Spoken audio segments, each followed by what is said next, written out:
Alors, on aurait dit que vous êtes en pleine forme. Il y a quelque chose dans l'air. Et c'est bon. Je pense que vous êtes venus, beaucoup d'entre vous, avec de l'expectative. Ça se sent, ça se ressent, ça s'entend. Parce que la foi s'entend. Donnez-moi juste quelques instants, parce que comme vous le voyez, j'ai un attirail particulier aujourd'hui. Donc je vais essayer de me servir. Mais ça devrait très très bien se passer.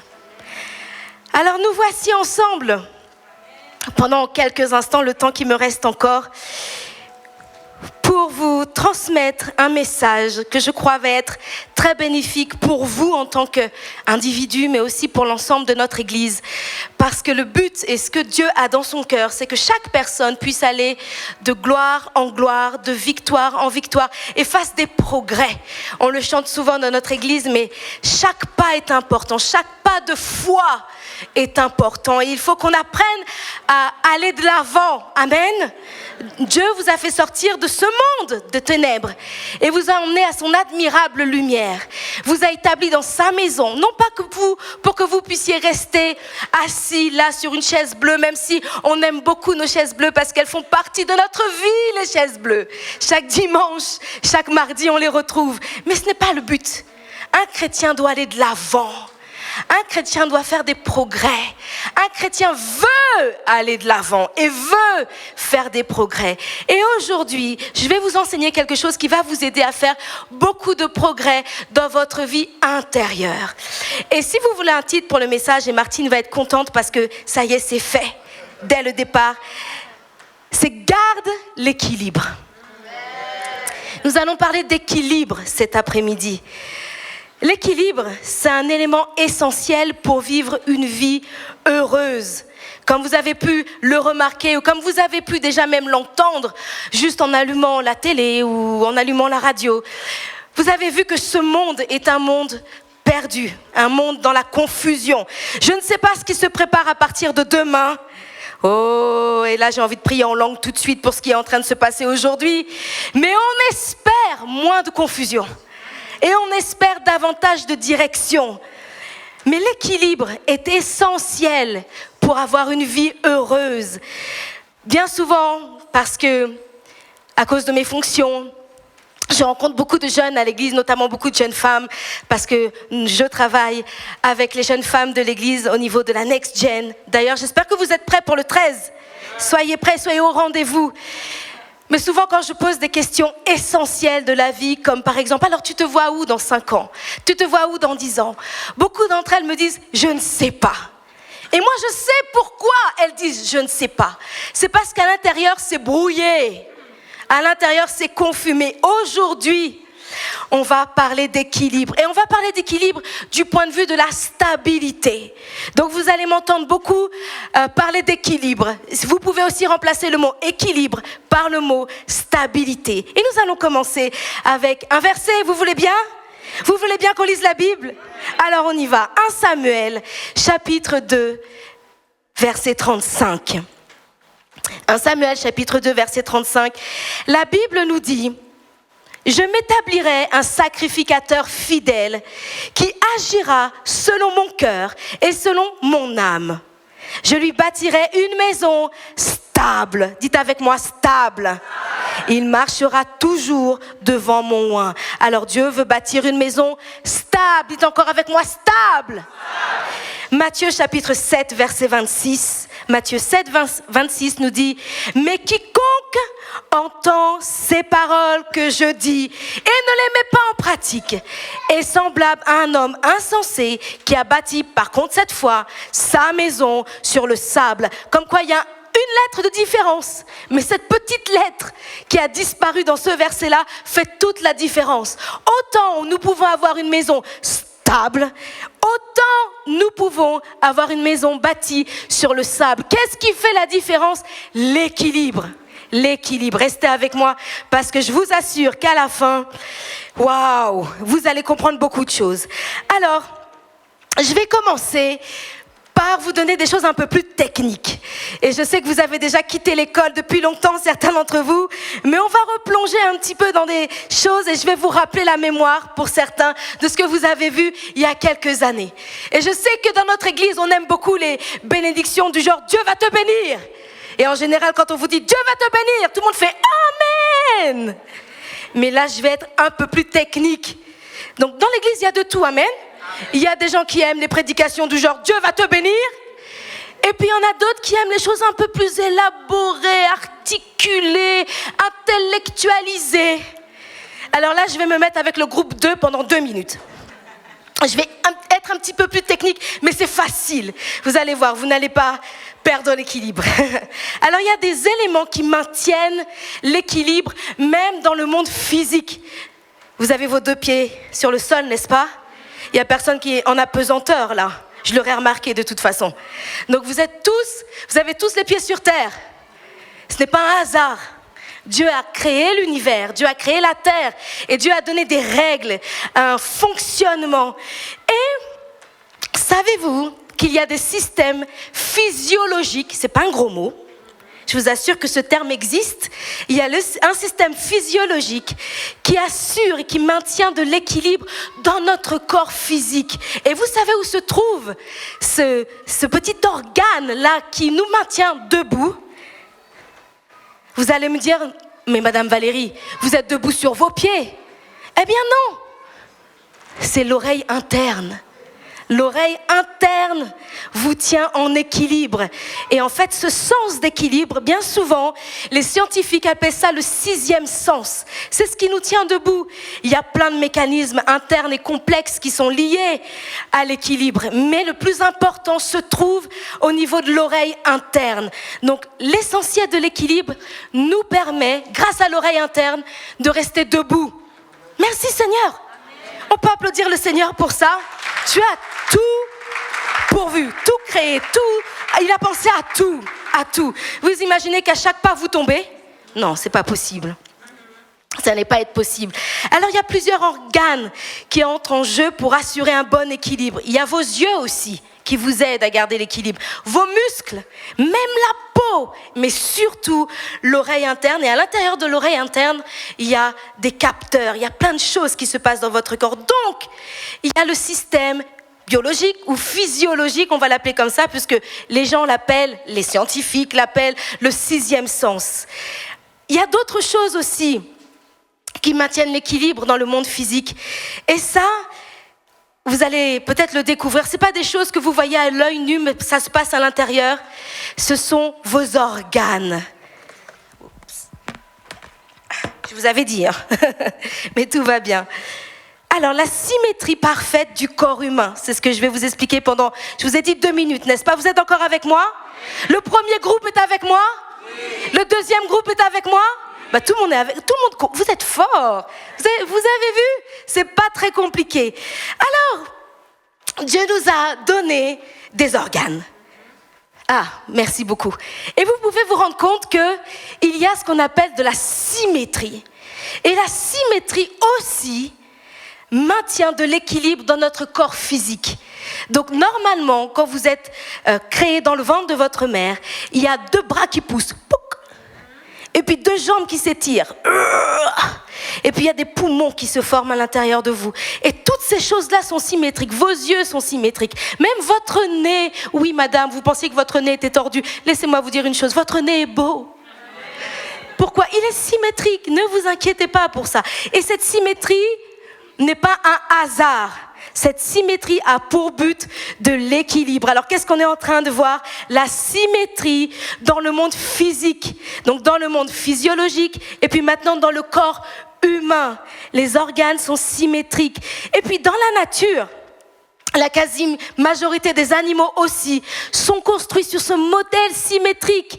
Ils ont souvent 2 oreilles. Je ne sais pas si vous avez un chat. Moi, j'ai un chat.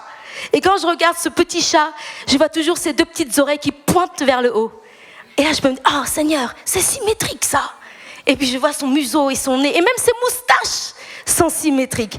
Parce que la plupart de tout ce qui est dans la nature, Dieu a créé toutes ces choses symétriques. Pourquoi symétriques? Pour assurer leur stabilité.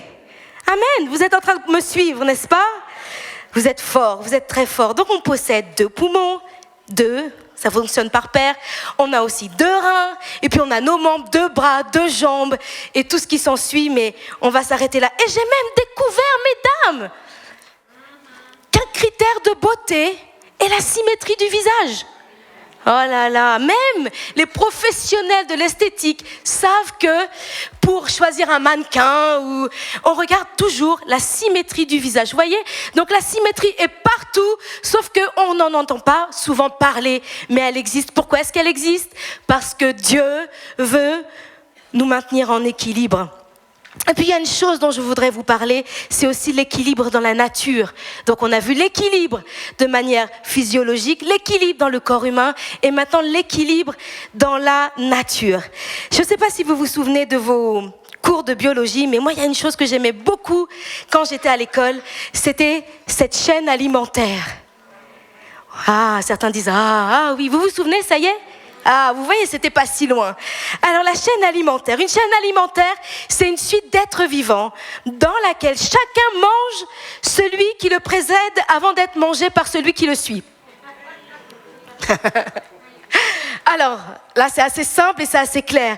Donc, qu'est-ce qui se passe dans ce cas? Derrière moi, vous l'avez en face. Il y a de l'herbe. Donc, l'herbe, c'est la production basique. C'est la première chose. Et puis, il y a une sauterelle qui va manger l'herbe. Et puis, la sauterelle est mangée, je crois, par une souris. La souris est mangée par un serpent. Et le serpent est mangé par l'aigle. Alors, moi, je préfère être l'aigle. Je préfère être au bout, pas en premier, je veux être tout au bout, la chaîne alimentaire. Alors, dans la nature, cette chaîne alimentaire qui est très simple à comprendre, elle est là aussi pour assurer de l'équilibre. Et c'est pourquoi, depuis que Dieu a créé la nature fonctionne. Et malgré ce que certains essayent de nous faire croire, lorsque Dieu a dit que la lumière soit, est-ce que vous avez remarqué que la lumière est encore? On peut nous raconter tout ce qu'on veut, mais Dieu a dit et la chose est encore aujourd'hui. Et depuis que Dieu a créé le monde, l'univers et tout ce que la terre contient, les choses fonctionnent. Les seules raisons pour lesquelles les choses ne fonctionnent pas, c'est parce que il y a des êtres humains qui ne veulent pas faire la volonté de Dieu. Mais sinon, tout fonctionne. Tout fonctionne. Donc n'écoutez pas les mauvaises nouvelles. Amen. Depuis le départ, on l'a enlevé, c'est pas grave. Mais depuis que Dieu a créé cette chaîne alimentaire est toujours valable. Et ça fait des millénaires, des siècles que cette chose existe et elle existe encore. C'est pourquoi aujourd'hui, vous pouvez aller au KFC, vous mangez un poulet. La preuve, ça fonctionne encore. Sinon, aujourd'hui, on n'aurait que des aigles, ou on n'aurait que des souris, ou on n'aurait que... Mais si on a de tout sur la terre, c'est parce que ce que Dieu a créé est bon. Ce que Dieu a créé est bon. Et moi, j'ai confiance en mon Dieu. Tous ceux qui me parlent de dérèglement climatique, je n'en ai que faire. Parce que ce n'est pas toi qui as créé le climat. C'est Dieu qui a créé le climat. Et si Dieu veut qu'il pleuve, il pleuvra. Et si Dieu veut qu'il fasse chaud, il fera chaud. Mais tout restera toujours en équilibre. Pourquoi? Parce que Dieu a parlé. Et depuis que Dieu a parlé, la parole soutient l'univers. Et ça n'a toujours pas changé. Et ça ne changera jamais. Tous ceux qui pensent que la terre va exploser, la terre n'explosera jamais. Sauf si Dieu le dit. Mais Dieu ne revient pas sur sa parole. Il l'a dit et la chose est faite. Oh, gloire à Dieu. On peut applaudir le Seigneur pour ça. Parce que notre Dieu est fort. Lorsque Dieu crée quelque chose, c'est parfait. Il n'y a rien à ajouter, il n'y a rien à retirer. Et tout ce que nous, êtres humains, nous avons besoin de faire, c'est être en admiration devant la beauté de la création de Dieu. Mais tout ce que Dieu a fait est parfait. Et c'est pour ça que c'est pour ça que cet été, certains d'entre vous, vous allez partir à la plage, gloire à Dieu. Et vous allez profiter du ciel et de la mer et du sable, parce que Dieu est bon. Deuxième chose, c'est important. Donc la première chose, premier élément, les premiers éléments qui maintiennent l'équilibre dans le monde physique, c'est ce que nous venons de voir. Maintenant, on va rentrer un peu plus dans ce qui nous concerne. Non pas que la terre ne nous concerne pas, parce que Dieu l'a créée pour nous, amen. Dieu a créé les animaux pour nous. Dieu a créé la terre et il a mis Adam au plein milieu. c'est pour nous, cette terre nous appartient. Mais nous allons rentrer un petit peu plus dans le vif du sujet maintenant. Et je vais vous parler des éléments qui maintiennent l'équilibre émotionnel et spirituel dans la vie d'une personne. Et ça, c'est important, très, très, très important. Dieu veut que vous puissiez vivre d'une manière stable parce que Dieu veut faire des choses avec vous. Dieu veut vraiment faire des choses avec vous. Alors, l'équilibre émotionnel, comment est-ce que Dieu a pourvu à mon équilibre émotionnel? La première chose que Dieu a faite pour pourvoir à mon équilibre émotionnel, c'est de me donner des parents. Des parents. Et ça, c'est le rôle d'éducation. Allons en Proverbes, chapitre 1, verset 8. Vous êtes en train de suivre? Proverbes, chapitre 1, verset 8. Écoute, mon fils, l'instruction de ton père et ne rejette pas l'enseignement de ta mère. Alors, tel que l'équilibre du corps humain, pour être équilibré émotionnellement, nous avons besoin d'une paire. Oh, Madame Valérie, d'une paire. On ne dit pas une paire, on dit un père, s'il vous plaît. Allez, je plaisante un peu avec vous. Une paire, 2 personnes, d'accord? Dites à quelqu'un, tu vois cette dame sur l'estrade? Dites à la personne, tu vois cette dame sur l'estrade? Tu as vraiment besoin d'elle dans ta vie. Tu as vraiment besoin d'elle dans ta vie. Elle va t'aider. Elle va t'aider. Donc oui, une paire, ok? Une paire. Un papa, une maman, ok? Voilà. Et c'est ce que Dieu a prévu afin que nous ayons de l'équilibre. 2 personnes par père. Un père et une mère, chacun à sa place. Donc pour notre équilibre, Dieu avait prévu 2 personnes qui marchent main dans la main. Et ça aussi, c'est de la symétrie. Oh, alléluia. Ils n'ont pas la même fonction, mais ils marchent ensemble, main dans la main, pour aller dans la même direction. Donc je suis en train de parler de parents pour l'équilibre émotionnel. Gloire à Dieu. Vous savez que être symétrique ne veut pas dire être identique. Lorsqu'un homme et une femme se marient et décident de fonder un foyer, ils ne sont pas identiques. Merci Seigneur! Ils ne sont pas identiques. Par contre, ils sont symétriques. Prenons l'exemple. Allez, on va être encore un peu des biologistes pendant quelques secondes. Groupe 1, vous êtes avec moi? Groupe 2, vous êtes avec moi? Gloire à Dieu. Alors, on va être un petit peu des biologistes cet après-midi. Mais vous savez, vous avez une tête. Et dans cette tête, il y a ce qu'on appelle un cerveau. Et avec un petit peu d'études, si vous cherchez, si vous êtes un petit peu curieux comme moi, vous allez chercher et vous allez vous rendre compte que votre cerveau a 2 parties.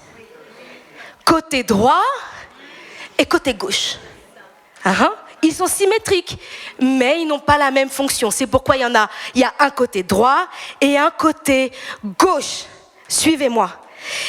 Et puis, j'ai continué mes petites recherches et je me suis documentée et j'ai lu que les personnes qui utilisent plutôt le cerveau gauche seraient plutôt logiques et analytiques, tandis que ceux qui utilisent plutôt le côté droit du cerveau seraient plutôt créatifs et intuitifs.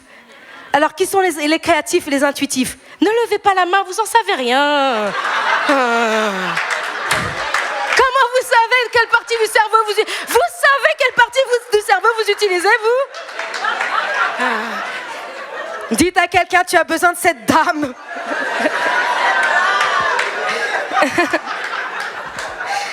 Alors, même cerveau, partie droite, partie gauche, qui fonctionnent ensemble.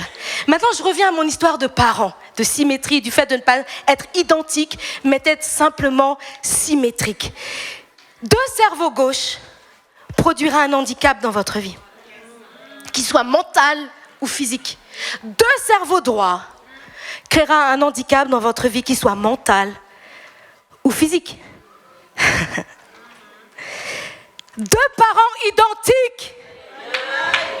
2 parents identiques vont créer un handicap qui soit physique et surtout mental.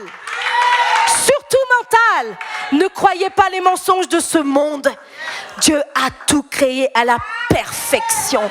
Et si Dieu nous a donné un cerveau avec droite et gauche pour que tout fonctionne bien, dans la famille, c'est pareil. Vous avez besoin d'un papa, d'une maman, d'un père et d'une mère, afin que tout fonctionne bien. 2 cerveaux droits et handicap aussi. Et on n'a pas besoin de s'appeler Einstein pour ça, non? Il suffit d'être un peu curieux et d'étudier, d'aller à la véracité des choses. Allez chercher la vérité. S'il vous plaît, ne vous arrêtez pas à ce qu'on vous dit en pensant que c'est la vérité. Vous-même, allez chercher, allez vérifier, jusqu'à ce que vous puissiez savoir dans votre cœur que, ok, ça c'est la vérité. Parce que vous êtes allé tellement au fond, vous êtes allé tellement profondément que vous ne pouvez pas aller plus loin que le sol. Et là vous dites, ok, on y est, ça c'est la vérité. Et ça c'est un chrétien. Un chrétien n'est pas là en train de flirter, d'aller, et puis tout ce qui passe, il prend. Non, il vérifie. Et vous avez le droit de vérifier ce qui sort de ce pupitre aussi, mes amis.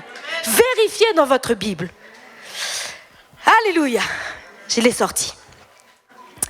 Donc les parents sont là pour maintenir de l'équilibre. Et puis, équilibre émotionnel, s'il vous plaît, c'est important. La deuxième chose qui va maintenir ou assurer l'équilibre émotionnel chez un être humain, c'est le mariage. Genèse, chapitre 2, verset 18.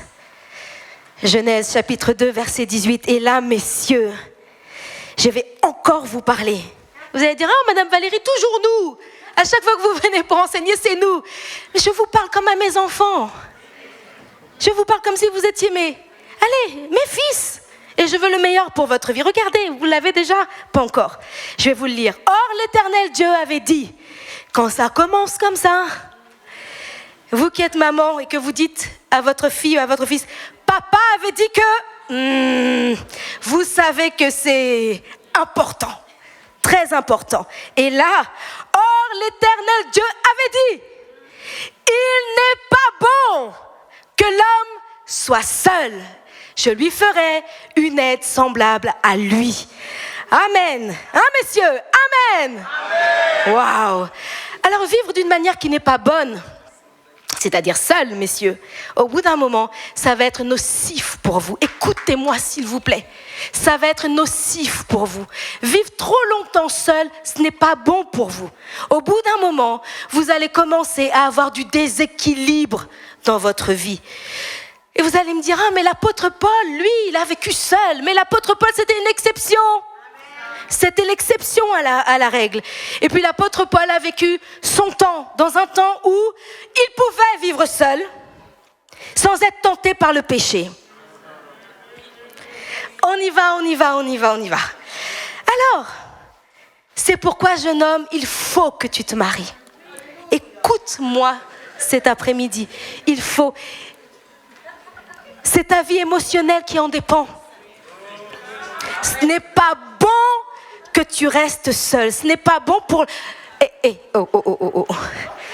L'homme, pas le gamin. Il n'est pas bon que l'homme soit seul. Par contre, si tu es un gamin, reste tout seul. Reste tout seul. Parce que tu vas faire que des dégâts. Par contre, si tu es devenu un homme, ce n'est pas bon pour toi que tu sois seul. Et il faut que tu te mettes en marche et que tu cherches celle qui est os de tes os et chair de ta chair. Il faut que tu la cherches. Il faut, mets ça dans tes notes, il faut que. Ah oui, et Dieu va faire en sorte que tu la trouves. Parce que Dieu veut que tu puisses vivre ce qui est bon, ce qui est parfait, ce qui est agréable. Et la volonté de Dieu, c'est que tu puisses trouver ton épouse. Oui, ce sont toujours ceux qui sont mariés qui disent Amen. Ils disent Amen parce qu'ils confirment. Amen veut dire qu'il en soit ainsi. Donc, pour eux, c'est déjà fait. Mais je sais que, messieurs, les plus jeunes, vous ne dites pas Amen parce que vous êtes dans une situation où vous êtes un peu mal à l'aise. Ça va passer. Prends un mouchoir, essuie-toi le front, fais un peu d'air. Mais c'est la vérité. Il vaut mieux que tu sois à l'aise pendant 10 minutes face à Madame Valérie que tu vives toute ta vie déséquilibrée. Et vous savez, un petit équilibre, le gros défaut, déjà que le déséquilibre est un défaut, mais la chose la pire qui puisse vous arriver, c'est qu'un déséquilibre devienne de la démence. Et vous ne voulez pas en arriver là. Alors écoutez les conseils qui sortent de ce pupitre et marie-toi. Marie-toi. Si tu es un homme, marie-toi. Pourquoi ? Il vaut mieux se marier que de pécher, non ? Il vaut mieux se marier que de pécher. Vous voulez un dessin ? Marie-toi, vite, avant que ça déborde sur des choses irrévocables, avant que tu commences à penser à des choses auxquelles tu ne devrais pas penser, avant que cette sœur qui est innocente dans l'église, qui s'habille toute coquette et tout, vienne à l'église et toi tu commences à Pourquoi ? Parce que tu as des déséquilibres. Et pourquoi tu as du déséquilibre ? Parce que tu vis seul et qu'il n'est pas bon pour l'homme d'être seul. Alors tu vas prendre rendez-vous et je te donne 6 mois. Allez, si tu es un homme, pas un gamin. Mais attendez, je vous dis 6 mois, mais moi j'ai... ça y est. Allez, faites un peu de vent à votre voisin. Ça va aller. Dites-lui ça va aller. Je viens de te donner un grand coup de pouce. Mais je vais t'aider. Je ne peux pas te dire 6 mois et ne pas te dire comment faire. Alors je vais te dire comment faire. Je vais te dire comment la trouver. Vous êtes là. Aïe, vous êtes vraiment exceptionnels. Dès qu'on commence à parler de certaines choses, vous ne pouvez plus vous arrêter. Alors comment la trouver ? Ça intéresse quelqu'un ? Même si ça ne vous intéresse pas, je vais vous le dire quand même. Alors, c'est simple.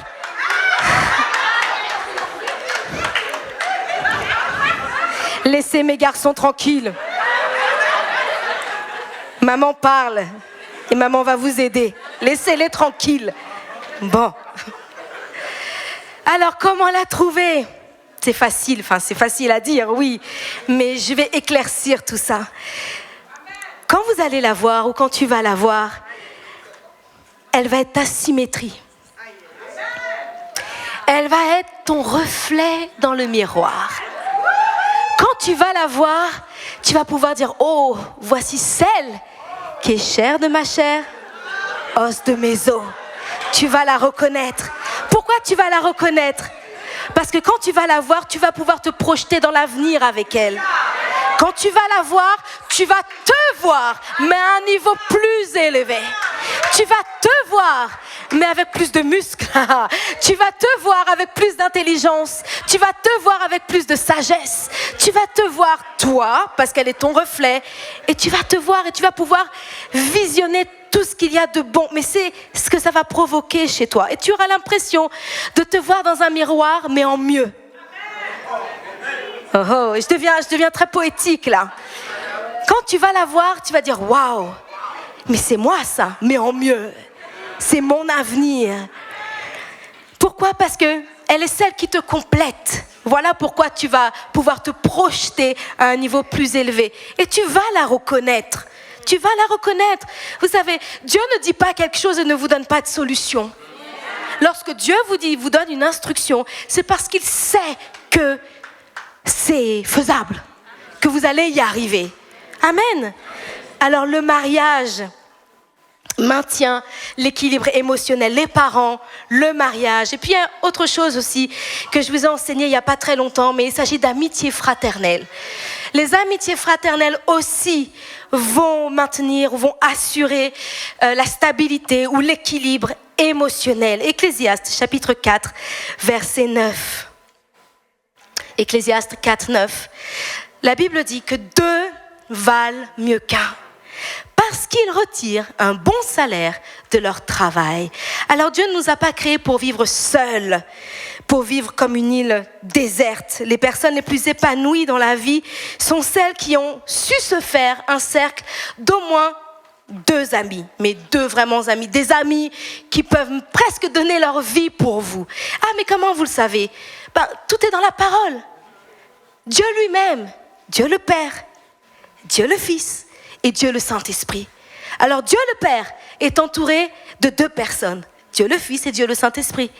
Dieu le Fils est entouré au moins de 2 personnes, Dieu le Père et Dieu le Saint-Esprit. Et Dieu le Saint-Esprit est entouré au moins de 2 personnes, Dieu le Père et Dieu le Fils. Ça me dit quoi? Que si je veux être heureuse, je dois avoir un minimum de 2 bons, très très bons amis. Et des amis qui peuvent me parler, des amis qui peuvent toucher mon cœur, des amis qui peuvent me faire changer d'humeur, des amis qui peuvent prendre mes pensées et dire arrête de penser comme ça, reviens par là. Ça, c'est un ami. La Bible dit en Proverbe 27:6, les blessures d'un ami prouvent sa fidélité, mais les baisers d'un ennemi sont trompeurs. Alors les personnes qui sont prêtes à vous blesser pour vous faire sortir de vos émotions négatives et nocives, voilà de vrais amis. Voilà de vrais amis. Ah mais moi j'aime pas qu'on me blesse. Oui, ça dépend qui, mais une personne qui t'aime vraiment et qui a décidé de faire alliance avec toi afin d'être ton ami, de temps en temps, elle va te blesser. Pourquoi? Parce qu'elle veut le meilleur pour ta vie. Amen. Amen. Et moi, je suis votre ami.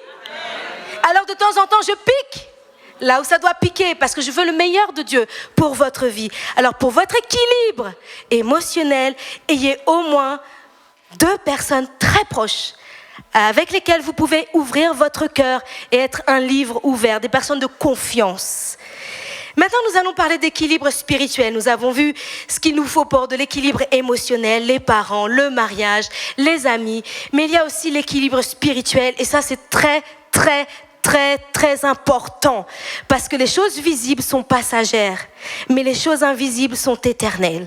Et l'esprit de l'homme ne meurt pas. Vous savez ça?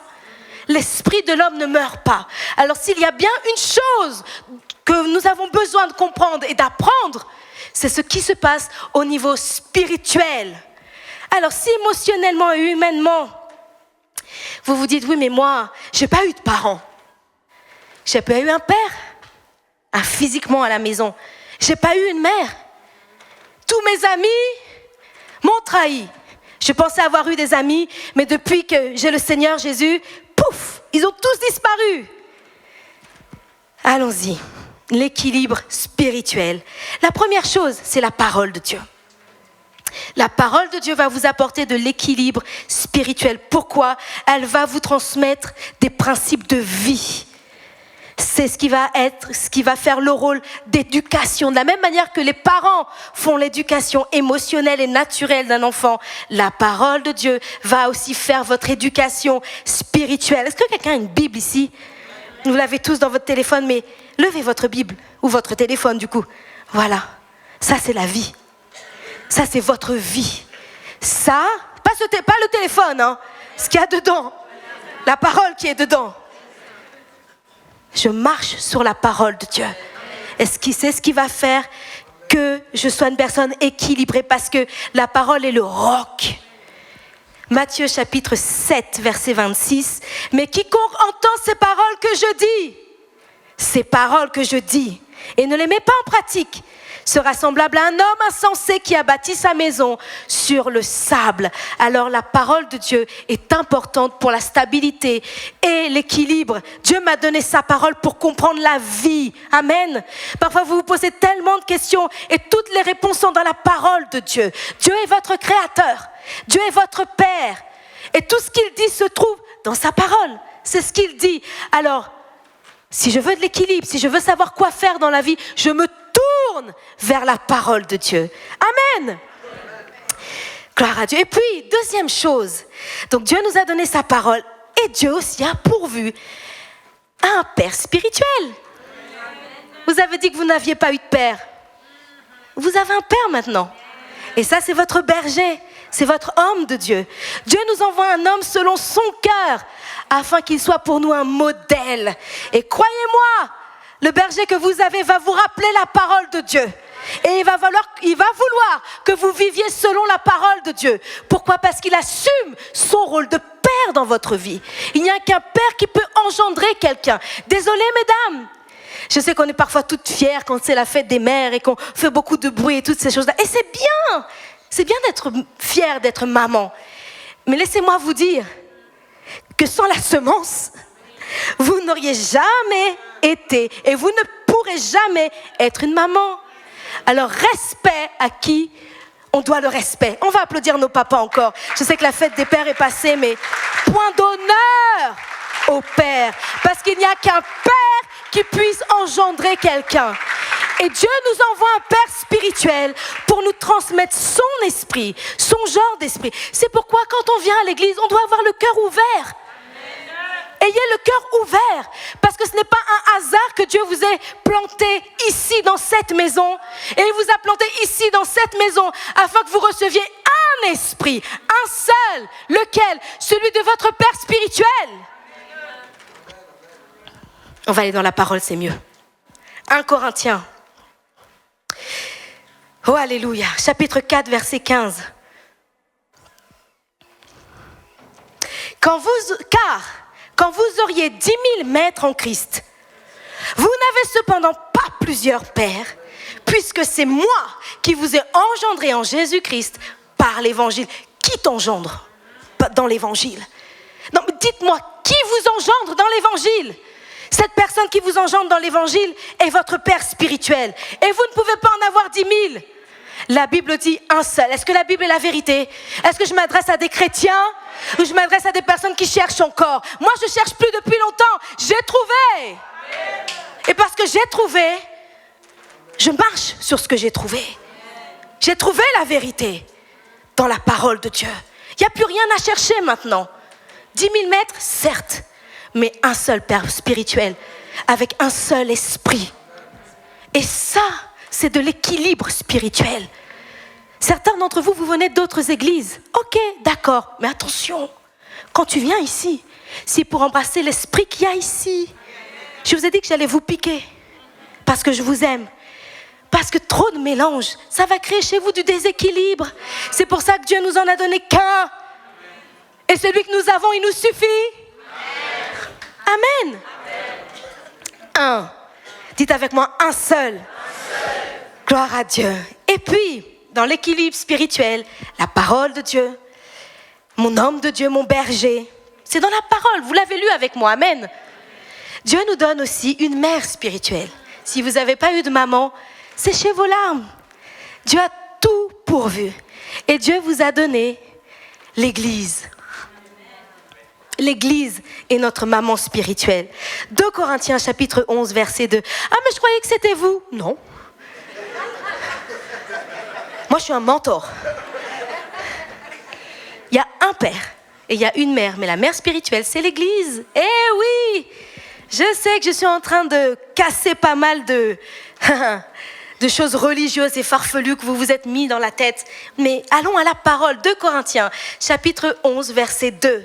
Car je suis jaloux de vous, d'une jalousie de Dieu, parce que je vous ai fiancé à un seul époux, pour vous présenter à Christ comme une vierge pure.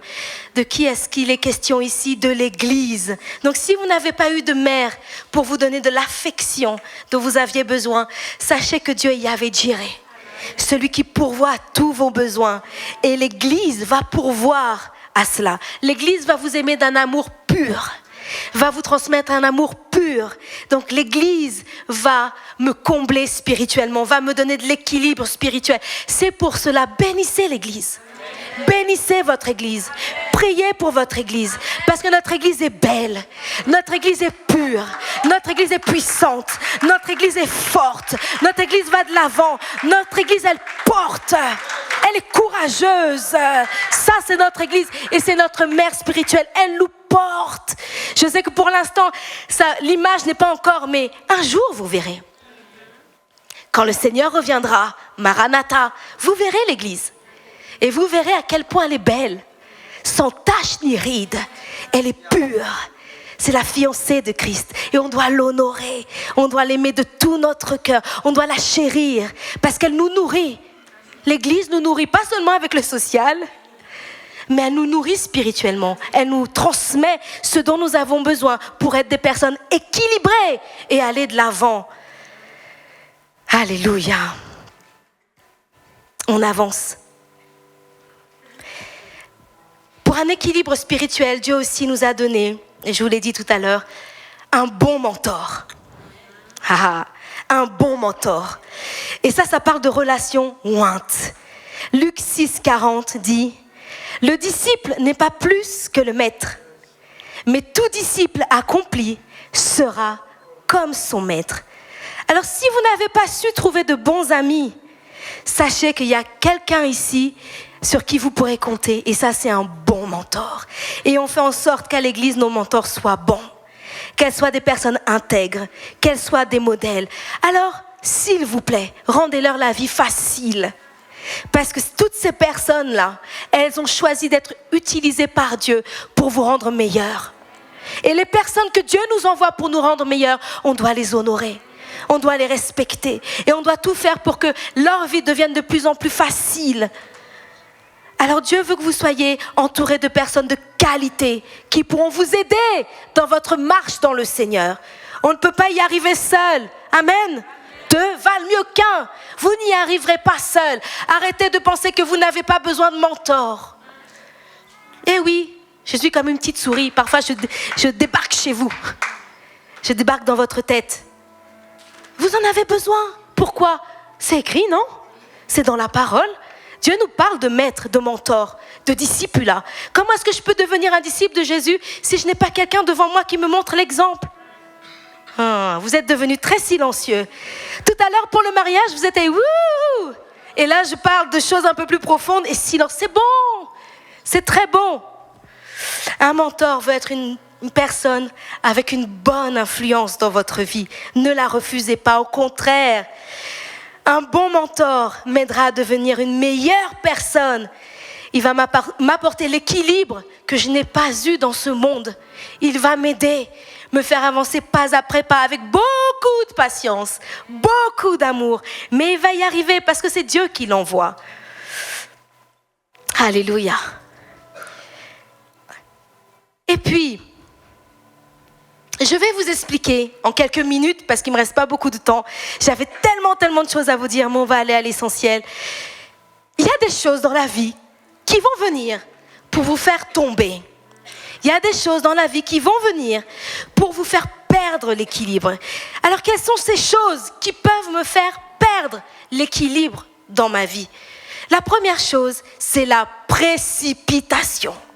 Une personne qui se précipite aura tendance à perdre l'équilibre. C'est quoi la précipitation ? C'est un manque d'analyse sur la situation. Parfois, vous dites oui trop vite, madame. Et parfois, monsieur, vous dites non aussi, trop vite. Vous avez dit non, et puis vous réfléchissez un petit peu après, et puis finalement, oui, elle peut, il peut. Parce que vous vous êtes précipité, parce que vous n'avez pas analysé la situation. Et il y a une histoire comme ça dans la Bible, très intéressante, qui se trouve en Samuel chapitre 4.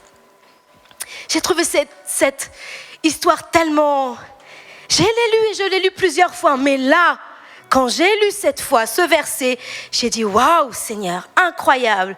Samuel chapitre 4, verset 4. Jonathan, fils de Saül, avait un fils perclus des pieds et âgé de 5 ans lorsqu'il arriva de Jizréel. Lorsqu'il arriva de Jizréel, la nouvelle de la mort de Saül et de Jonathan. Sa nourrice le prit et s'enfuit.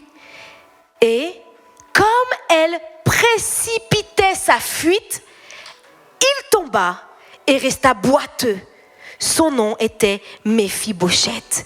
Vous vous rendez compte qu'à cause de la précipitation de quelqu'un, le petit-fils du roi, le fils de Jonathan, qui devait être peut-être dans la lignée des futurs rois d'Israël, donc un cadeau, un don, un dirigeant dans les mains de Dieu pour le peuple d'Israël, à cause de la précipitation d'une femme, est tombé.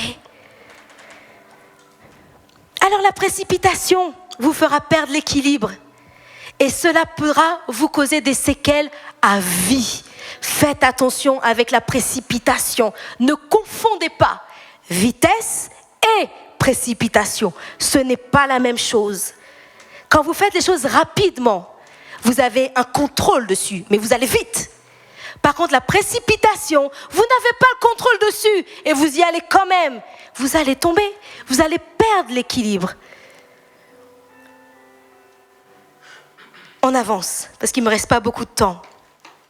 Une autre chose qui peut vous faire perdre l'équilibre, c'est la peur. La peur. Un exemple dans la Bible, peut-être que vous connaissez, beaucoup d'entre vous, vous connaissez cet exemple, c'est l'apôtre Pierre. Il y avait une tempête ce jour-là, une tempête, mais une tempête quoi. Il y avait des vagues et la barque était en train d'aller dans tous les sens. Et au loin, pendant que tous les autres disciples étaient en train de s'effrayer parce qu'ils pensaient avoir vu un fantôme, Pierre a dit, non, c'est pas un fantôme, c'est le Seigneur Jésus. Et le Seigneur Jésus lui a dit, tu m'as reconnu toi. Pierre, tu es vraiment quelqu'un. Non seulement mon Père te révèle qui je suis une première fois.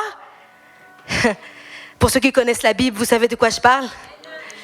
Non seulement ça, mais en plus au milieu de la tempête, quand tout le monde a peur, tu arrives à savoir que c'est moi encore. Alors viens. Et Pierre a mis ses pieds sur l'eau et est allé vers le Seigneur. Et puis à un moment donné, il a regardé autour de lui. Gardez vos yeux fixés sur Jésus. Quand Jésus vous dit, viens, gardez les yeux fixés sur Jésus. Et lui, il a commencé à voir les vagues qui étaient tellement plus hautes que lui, une tempête qui était tellement plus forte que lui. Il a commencé, dit la Bible, à s'enfoncer. Matthieu chapitre 14, verset 30. Mais voyant que le vent était fort, il eut peur. Et il commençait à s'enfoncer. Il s'écria, Seigneur, sauve-moi.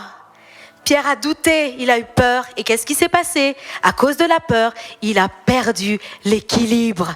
Je suis en train de vous aider et vous dire comment faire pour continuer dans votre marche de manière stable.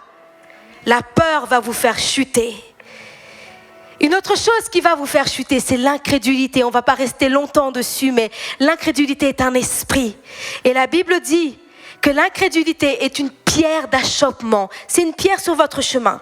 Vous êtes en train de poursuivre votre chemin et au plein milieu, vous avez une pierre. Et cette pierre s'appelle incrédulité. Et cette pierre va vous faire tomber. Alors il faut qu'on se débarrasse de l'incrédulité dans notre église. On a commencé à le faire et c'est pas fini. C'est pas fini. Nous allons être un peuple de foi et nous allons aller jusqu'au bout. Parce que rien ne pourra nous faire tomber. Amen. Alors, quels sont les bienfaits de l'équilibre? Vous voulez savoir? Les bienfaits de l'équilibre dans tout ça, dans tout ce que je vous ai enseigné. Une personne équilibrée, elle sait attendre. Alors, je vous ai dit 6 mois, monsieur, mais en réalité, une personne équilibrée, elle sait attendre. Gloire à Dieu. Elle va garder son focus malgré les difficultés parce qu'elle a de l'équilibre dans sa tête. Une personne équilibrée, elle est prévoyante. La Bible dit, en Proverbe 25, je vais vous le lire rapidement, si tu trouves du miel, n'en mange que ce qui te suffit, de peur que tu ne sois rassasié et que tu ne le vomisses. Donc une personne équilibrée, elle sait dire stop. Dites avec moi stop. Et ça, c'est une personne équilibrée. Elle sait dire stop quand il faut dire stop. Et puis la Bible rajoute au verset 17, mets rarement le pied dans la maison de ton prochain. Même quand la sœur sait faire les meilleurs bokits du monde. Mets rarement ton pied chez elle. Pourquoi? Regarde ce que dit la Bible. La parole de Dieu, principe de vie, de peur qu'il ne soit rassasié de toi et qu'il ne te haïsse. Tu veux pas que la sœur te haïsse? Non, tu veux qu'elle t'aime. Alors tu mets rarement ton pied chez elle. Amen. Parce qu'une personne équilibrée, elle sait dire stop. Elle sait s'arrêter quand il faut s'arrêter. Une personne équilibrée, elle se maîtrise aussi. Psaume 76, 9. Du haut des cieux, tu as proclamé la sentence. La terre effrayée s'est tenue tranquille. Comme quoi on peut être effrayé et tranquille. Comment c'est possible? Avec de la maîtrise. Seigneur, je ne comprends pas tout. Je ne comprends pas cette situation. Je ne sais pas pourquoi je passe par là. Tout a l'air à l'envers. Tu avais dit ça et finalement c'est ça. Tu avais dit en haut et finalement c'est en bas. Tu avais dit devant, finalement c'est... Je ne comprends rien. Mais je reste tranquille. Ça, c'est une personne équilibrée. Et une personne comme ça, vous pouvez lui faire confiance. Ce n'est pas quelqu'un qui va tout lâcher. Vous m'entendez, vous ici? Ce n'est pas quelqu'un qui va tout lâcher. Une personne comme ça, même quand c'est dur, elle est là. Tu n'as pas dormi de la nuit, tu es là. Tu as de la fièvre à 39, tu es là. Partout où je tourne mes regards, tu es là, tout le temps. Pourquoi? Tu as de la maîtrise. Pourquoi tu as de la maîtrise? Parce que tu es une personne équilibrée. Oh, moi, je veux des leaders de GF comme ça. Des leaders de GF qui savent que ces deux personnes-là, un jour, ce sera 4. Un jour, ce sera 8. Un jour, ce sera 16. Je ne lâcherai rien. Parce que je suis équilibrée, je reste à ma place. Même quand tout semble être du brouillard, je reste. La Bible dit, reste tranquille. Amen. Alléluia, ça c'est de l'équilibre. Et une personne comme ça, elle va loin. Et je vais finir avec ça. Une personne équilibrée va finir par être une personne invincible. Vous ne pourrez jamais renverser une personne équilibrée. Elle est comme le roseau. Elle plie, mais elle ne se casse pas. Ça, c'est une personne équilibrée, une personne stable. Et qui est notre exemple de personne stable? Qui est notre exemple de personne équilibrée? Qui est notre exemple de personne qui va jusqu'au bout? Jésus. Jésus est allé jusqu'au bout.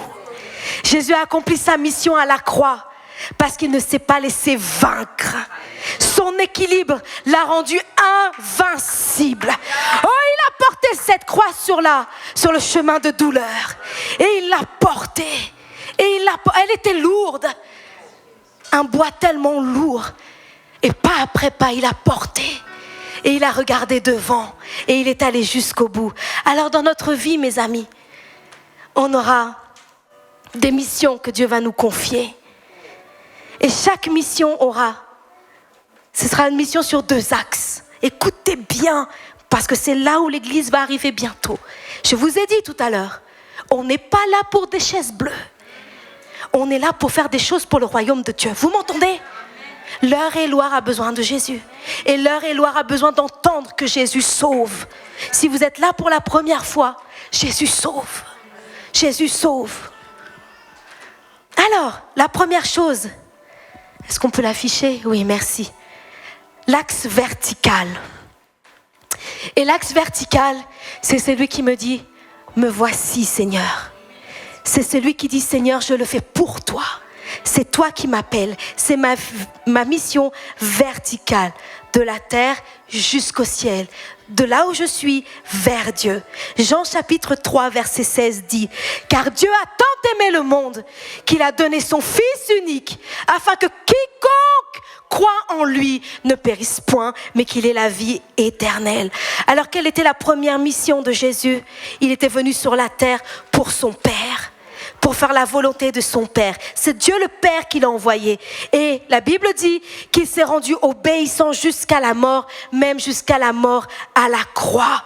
Donc Jésus n'est pas venu sur terre pour faire une petite balade de santé, pour savoir si il était assez puissant pour guérir un malade, pour ressusciter un mort, ou pour trouver une pierre précieuse dans un poisson. Vous savez, la parole a créé l'univers, mes amis. La parole, Jésus a créé l'univers. Et vous croyez que Jésus est venu sur terre juste pour faire quelques miracles? Il est Dieu. Non, Jésus est venu sur la terre pour plus que ça. Jésus est venu sur la terre pour une mission de la part de son Père. Et cette mission avait un autre axe, c'est vous et moi. L'axe horizontal. Il est venu pour son Père, mais il est venu pour nous. Et ça, c'est la croix. Ça, c'est la croix. Et sa mission pour nous, il l'a accomplie. Il a été jusqu'au bout, il est mort, il a souffert. Chaque coup, l'épine, la couronne d'épines, les clous, les fouets. Mais il est allé jusqu'au bout. Pourquoi? Parce que Jésus a été l'exemple de l'équilibre et de la stabilité. Hébreux chapitre 4, verset 15. Car nous n'avons pas un souverain sacrificateur qui ne puisse compatir à nos faiblesses. Au contraire, il a été tenté comme nous en toutes choses sans commettre de péché. Alors quel est l'autre axe? Nous allons vivre pour faire la volonté de Dieu. Seigneur, dites avec moi, Seigneur, je veux vivre pour accomplir ta volonté. Amen. Et le deuxième axe, c'est de vivre pour les autres. Nous ne sommes pas là pour vivre pour nous-mêmes, mes amis. De nous doit sortir quelque chose qui va bénir tout un peuple. La France a besoin de lumière. La France est plongée dans les ténèbres. Mais qui va être la lumière? Celui qui va dire, me voici, Seigneur. Et c'est la raison pour laquelle Dieu veut vous rendre équilibrés. Non pas pour que vous ayez un mariage heureux. Ça peut aider. Non pas pour que vous ayez des enfants magnifiques, ça peut aider. Non pas pour que vous puissiez avoir un CDI jusqu'au bout, ça peut vous aider. Mais la raison pour laquelle Dieu veut vous rendre équilibré, c'est parce qu'il veut faire de vous un accomplisseur. Il veut que vous puissiez continuer sans rien lâcher. Il veut que vous puissiez continuer même au milieu de la tempête et que vous alliez jusqu'au bout. Voilà pourquoi Dieu veut faire de vous une personne stable, un roc sur qui on va pouvoir mettre du poids, mais il ne plie pas. On a mis du poids sur Jésus. Il est allé jusqu'au bout. Et est-ce qu'il a réussi sa mission? Bien sûr que oui. Il a tellement bien réussi sa mission qu'il a dépouillé l'enfer. Et Dieu l'a élevé. Et il est assis actuellement à la droite de Dieu le Père. Si ça, c'est pas réussir une mission, expliquez-moi. Alors Jésus est notre modèle. Alléluia. On va se lever dans la présence de Dieu.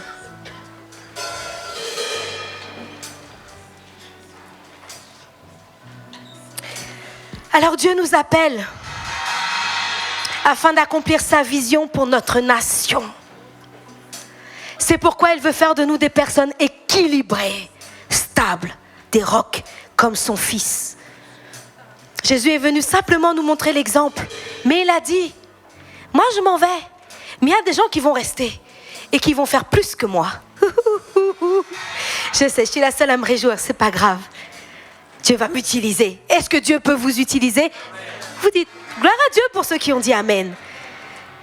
Mais Dieu veut pouvoir vous utiliser. Dieu veut faire de moi une personne équilibrée afin de me faire avancer le plus loin possible. Dites avec moi, le plus loin possible. Le plus loin possible.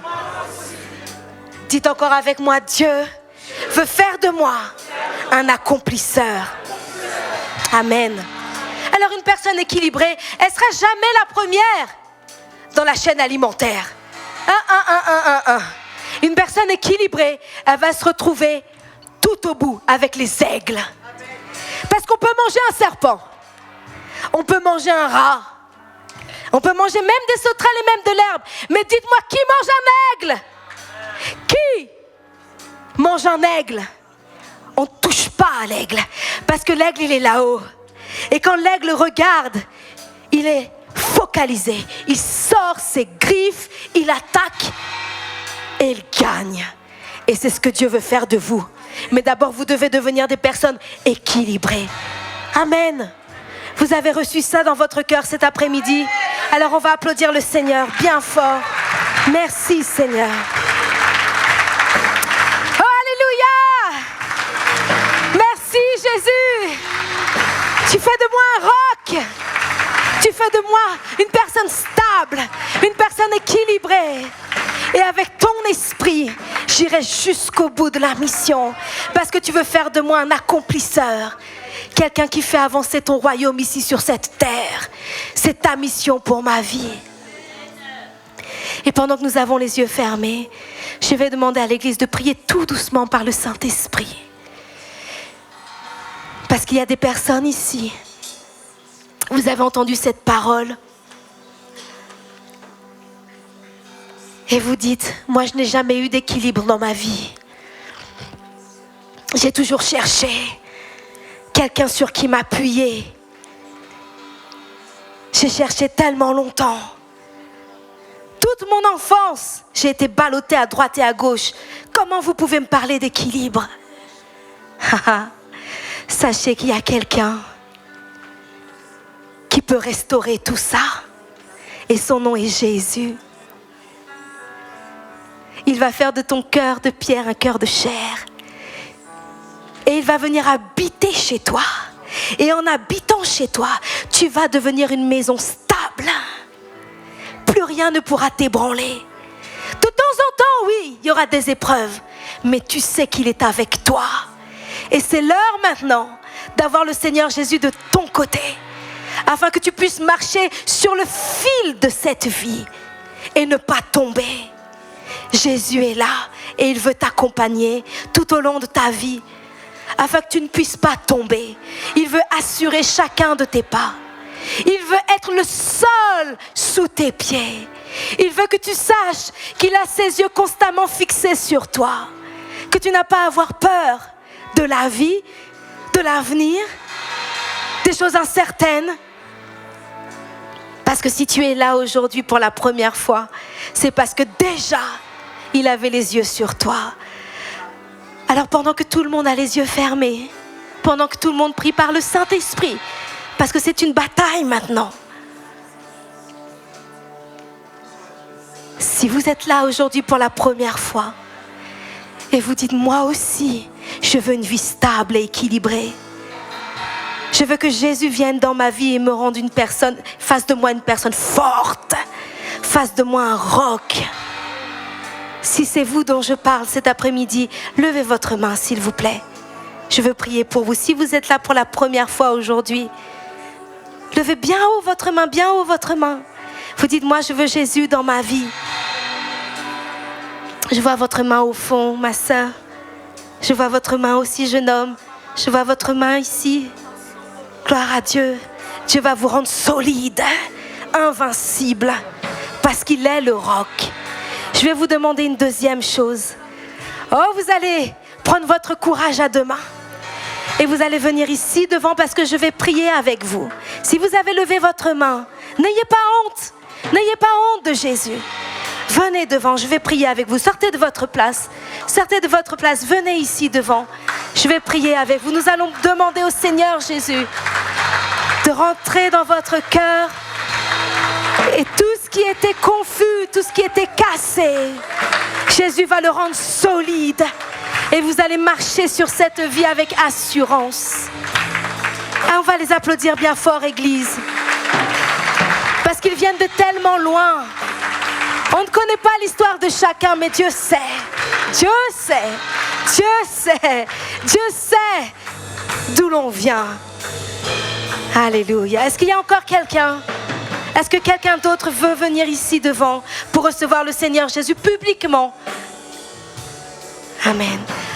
Alors nous allons fermer nos yeux, s'il vous plaît. Si vous êtes ici devant, fermez vos yeux quelques instants. Vous qui êtes devant, pensez à Jésus. Par la grâce de Dieu, Dieu a affermi mes pas. Et je lui suis tellement reconnaissante. Même dans les moments les plus difficiles de ma vie, il a été le sol sous mes pieds. Il ne m'a pas laissé tomber. Quand j'ai basculé d'un côté, il est venu me pousser de l'autre. Quand j'ai basculé de l'autre, il m'a remis sur les rails.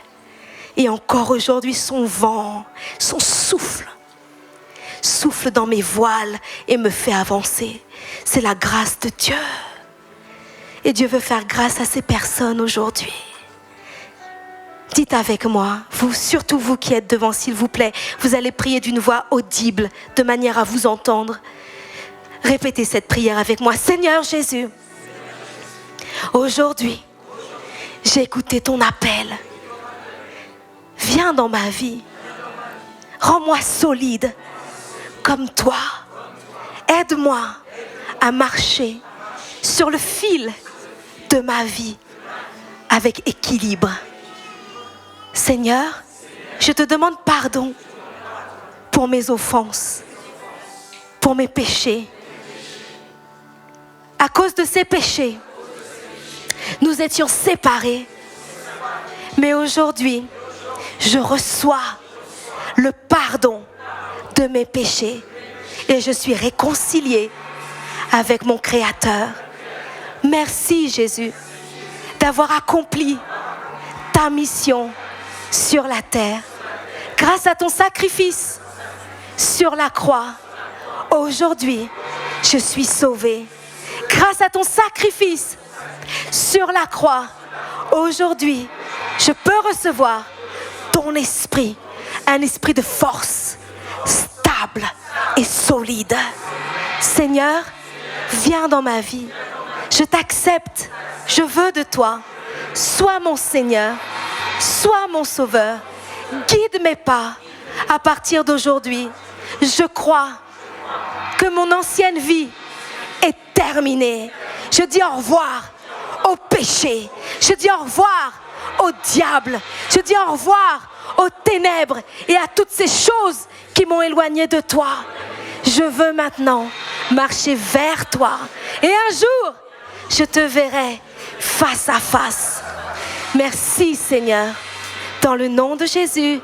Amen. Amen. Restez là quelques instants. Ne bougez pas. Fermez vos yeux s'il vous plaît. Je vais juste prier pour vous, pour que vous puissiez recevoir l'Esprit de Dieu. Fermez vos yeux. Recevez le Saint-Esprit. Recevez le Saint-Esprit. Recevez le Saint-Esprit. Recevez le Saint-Esprit. Allez, Église, on va les applaudir bien fort. Waouh! C'était long. Jésus vous a appelé depuis longtemps déjà, mais vous êtes venus au bon endroit aujourd'hui. On va les applaudir bien fort, Église.